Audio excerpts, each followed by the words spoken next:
အားလုံးပဲမင်္ဂလာပါခင်ဗျဒီဗီဒီယိုလေးမှာတော့ကျွန်တော်တို့စက်ကောင်ကြောင်လေးကပြင်းနေပြီဖြစ်တဲ့အတွက်သူ့အဖော်ရတော့အောင်နောက်တဲ့သူ့ရဲ့တငယ်ချင်းစက်ကောင်လေးထပ်ထည့်ပြီးတော့ဂိမ်းကိုပို့ပြီးအသက်ဝင်သွားအောင်ပြုလုပ်ပါပဲဖြစ်ပါတယ်ကဲဒါဆိုစလိုက်အောင်ထပ်ထည့်ပါမယ် sprite ကိုထည့်ခြင်းချွေ sprite ကိုတွားလိုက်ပါမယ်ချွေ sprite တွေကမိမိနှစ်သက်တဲ့ sprite ကိုရွေးချယ်နိုင်မှာပဲဖြစ်ပါတယ်ကျွန်တော်တို့ဒီမှာဘဲဆိုတဲ့ဘုံရုပ်လေးကိုယူလိုက်ပါတယ်သူ့နေရာချမှာပဲဖြစ်ပါတယ်သူကဒီဘက်ကိုမျက်နှာမူနေတဲ့ကြောင့်လှည့်ခြင်းကျွန်တော်တို့ဘယ်ကိုသွားမလဲဆိုရင် costume ဆိုတဲ့ခြေကိုသွားပါမယ် costume လေးကမှာ split horizontal ဆိုတဲ့စာနှိပ်လိုက်ပါအဲဒါဆိုရင်သူကဒီဘက်ကိုလှည့်သွားပါလိမ့်မယ်အဲဒါဆိုကျွန်တော်ကုတ်ရေးတဲ့ဘိုင်းကိုပြန်သွားကြည့်ပါမယ်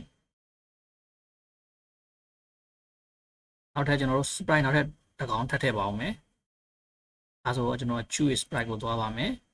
နောက်ပြီးတော့ကျွန်တော်တို့ကဗာထည့်မယ်ဆိုတော့ apple ကိုထည့်လိုက်ပါမယ် apple လေးရောက်သွားပါပြီ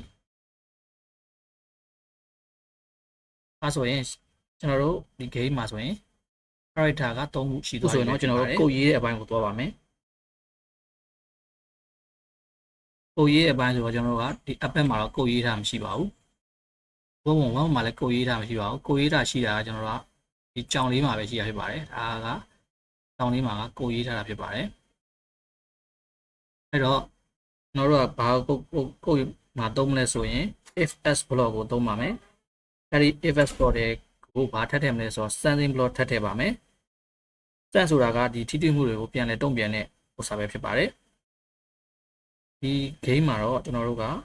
ဒီဝက်ဝန်ကြီးကိုဒီကြောင်လေးကသွားပြီးတော့ထိလိုက်တဲ့အခါမှာဒီဝက်ဝန်က hello လို့ပြန်ပြီးနှုတ်ဆက်တဲ့ game လေးကိုပြုလုပ်မှာပဲဖြစ်ပါတယ်အဲဆိုရင်လက်တွေ့လုပ်ကြည့်လိုက်အောင်ပထမဆုံးကျွန်တော်တို့က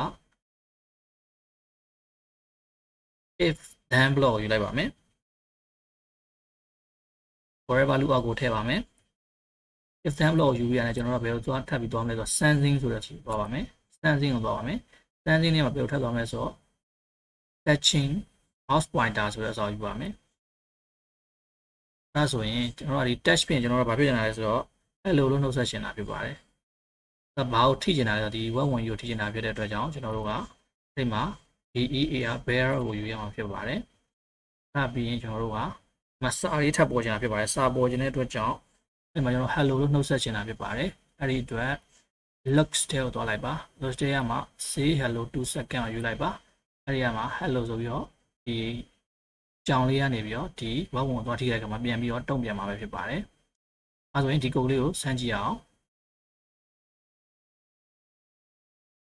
အဲ့ကြောင်လေးသွားပါပြီကတ်နေပါပြီဒါဆိုရင်ဝက်ဝင်ယူထိရတယ်သူက hello လို့နှုတ်ဆက်မှာပဲဖြစ်ပါတယ်ဒါကြောင့်2စက္ကန့်ခံထားရဖြစ်ပါတယ်စက္ကန့်ပြီးရဲ့အခါမှာကျွန်တော်တို့ပြန်ပြီးသွားလို့ရဖြစ်ပါတယ်နောက်ထပ်ဘုံရီကိုပြန်ပြီးတော့ကြည့်ရအောင် hello ထပ်ပုံမှာဖြစ်ပါတယ်2စက္ကန့်စောင့်မှာဖြစ်ပါတယ်ဒီခါမှာတော့ဒီပန်းဒီလေးအတွက်ပုတ်ရေးချမှာဖြစ်ပါတယ်တော့ဒီမှာဘာကုတ်ကိုသုံးလဲဘာ block ကိုသုံးလဲဆိုတော့ if s block ကိုသုံးပါမယ်if s block ထဲမှာ mouse pointer လေးကသူ့ရဲ့အလုပ်လုပ်ပါလို့ဆိုတော့ mouse pointer လေးကဒီ apple ကိုသွားထိလိုက်မယ်ဆိုရင်ကျွန်တော်တို့က nice to meet you ဆိုတဲ့စာတန်းပေါ်မှာဖြစ်ပြီးတော့ကျွန်တော်တို့ကဘာမှပုံမှန်အနေထားမှာမထိရဲ့အနေထားမှာဆိုရင်ဘာကိုစားပါ eat me လို့ပေါ်အောင်စာတန်းလေးပေါ်အောင်လုပ်ပါမယ်အဲ့ဒါကိုသုံးမှာအဲ့ဒီမှာသုံးမှာဘာကိုသုံးလဲဆိုတော့ sun ခုနအတိုင်းပဲ sun block ကိုပဲသုံးမှာပါ sun block ကမှာ sun block ထဲမှာဆိုတော့ mouse pointer ကိုသုံးပြီးတော့မှာဖြစ်ပါတယ်ဒါတော့ဒီ scratch မှာ character တစ်ခုနဲ့တစ်ခု interaction လုပ်တဲ့အခြေခံပုံစံပဲဖြစ်ပါတယ်ဒါဆိုရင်လက်တွေ့လုပ်ကြည့်အောင်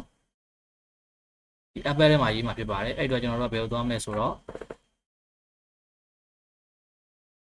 events ကိုသွားပါမယ် events တွေက one click ကိုသွားပါမယ်နောက်ပြီးရင်ကျွန်တော်တို့ control သွားလိုက်ပါ control ရဲ့ဘယ်ဟာကိုယူမလဲဆိုတော့ if then s ကဘာလို့လုပ်လဲဆိုတော့ဒီအခြေအနေကမှန်တယ်ဆိုရင်သူကပထမ if then ကိုအလုပ်လုပ်မယ်အဲ့ဒီ if then မှားတယ်ဆိုရင် s ကိုအလုပ်လုပ်မှာဖြစ်ပါတယ်ဒါကိုယူလိုက်ပါမယ်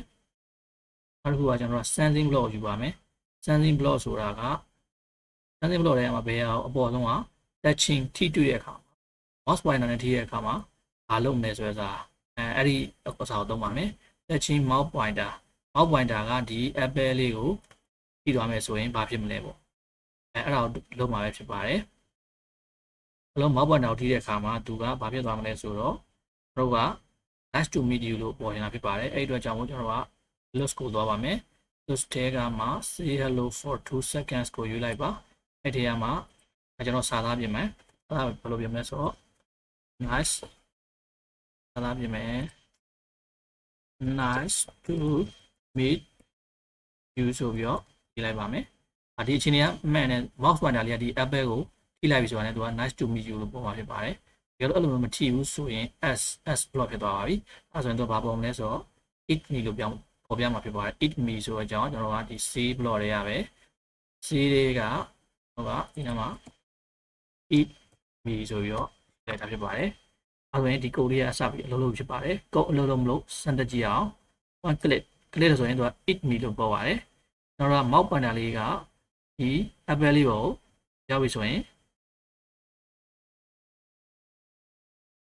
ဒီမှာ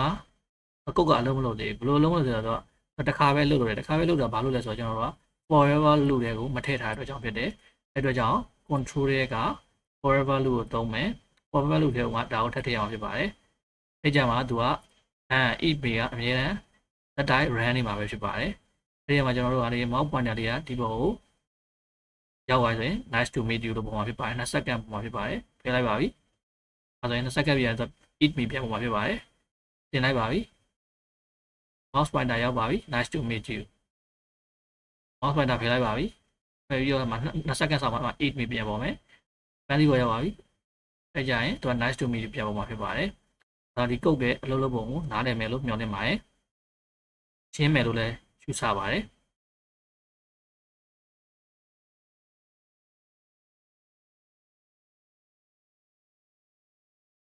ဒီ view လေးကိုသဘောကျရင် like ပေးပြီးတော့ programming ကိုအခြေခံစပြီးလေ့လာခြင်းနဲ့ဆိုရင်ကျွန်တော် channel မှာအခမဲ့လေ့လာနိုင်ပါတယ် subscribe လုပ်ထားဖို့လည်းမမေ့ပါနဲ့အားလုံးကိုကျေးဇူးတင်ပါတယ်နောက် video မှာပြန်လည်တွေ့ပါမယ်ခင်ဗျာ